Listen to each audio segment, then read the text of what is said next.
crianças que não podem ver ainda. A generosa invenção se aproxima, olhares brilhantes que contamina, conforto que te abriga, de seus passos não se subestima. O fim se inicia, tudo é de todos, as árvores crescem escombros, redescobrindo quem somos.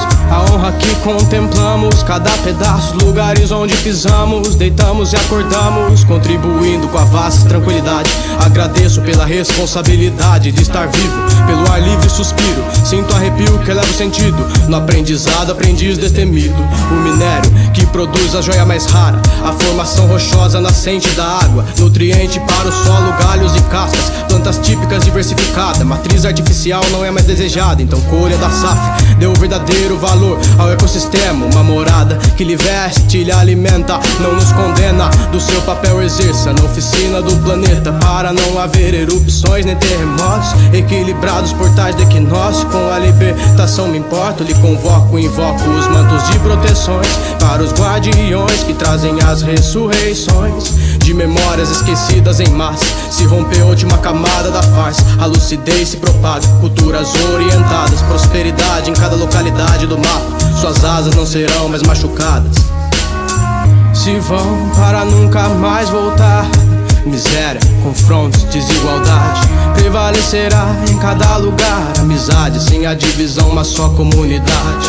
Se vão para nunca mais voltar. Miséria, confrontos, desigualdade prevalecerá em cada lugar. Amizade sem a divisão, uma só comunidade. Voltando a ser criança, ouvindo os conselhos da fraternidade branca, um ensino que expande as lembranças. Foi retirada a lança, enterrada a ignorância que por séculos e séculos nos rodeou.